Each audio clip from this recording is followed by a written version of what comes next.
My name is JingHe. At about this time, 1 month ago, I was observing a 6th grade English language arts class. As a Chinese teacher, of course, I was very interested in many new things that I didn't see in an American classroom. However, I was kind of confused when a girl raised her hand, asking her teacher, "Can I stand for this period?" And even more surprised when the teacher answered, "Why not?" If you are familiar with the Chinese classroom, you may have the same confusion. In a Chinese classroom, all the students are expected to sit facing the same direction, listening to the teacher. Teachers may doubt if the girl can be concentrated enough while standing, or if she just wants to make some trouble. However, according to my observation, the girl was very concentrated and engaged in the whole learning process. In retrospect, we will find our students dozing off in a Chinese classroom. So how can we make our classrooms more engaging? I think it's high time that the uniformity in our classroom should give way to diversity. Profound researches have proven that a classroom where uniformity is emphasized is often teacher-centered and lecture-based. The students learning in this process, in this environment, tend to form one-dimensional mindset. On the contrary, a diverse classroom is more teacher-centered, is more student-centered, and activity-based.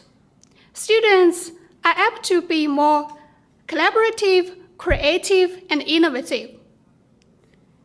So I suggest bring diversity into our classroom by making 3 small changes. The first change is to do with a classroom setting. Just as I mentioned, Chinese students sit in rows facing the teacher's desk.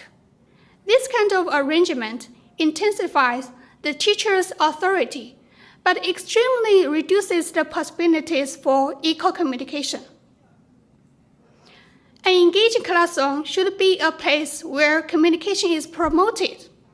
So I will allow the seats to be changed to meet the needs for various forms of learning, including collaborative work and individual thinking. The second change is to do the blackboard or whiteboard in a classroom. In a Chinese classroom, there's always one single blackboard only for the teachers to write on. In my ideal classroom, that should be a board on each of the walls, which is not only used for activities in class, but also for the students to write on their ideas they have toward a specific subject or any topics they are interested in. This change will shift the emphasis from teachers' words to students' thoughts. Students will get more profound understanding and even generate new ideas, which probably can be nurtured into an innovation. The next change is to bring a reading corner into our classroom. In a Chinese classroom, you will see pairs and pairs of books on the students' desks. These books are often uniform books selected by school. Students can easily get bored and very limited benefits from those books.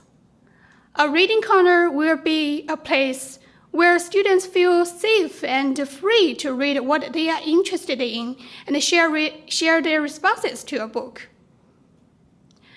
By really being exposed to diverse reading, students can have their horizon broadened and their ideas to the real world enriched. These 3 small changes allow more possibilities to happen in a Chinese classroom. Students will be more engaged and motivated in this diverse atmosphere. I expect one day one of my students will ask a question like, "Can I stand for this period?" And my answer will be, Why not? Thank you.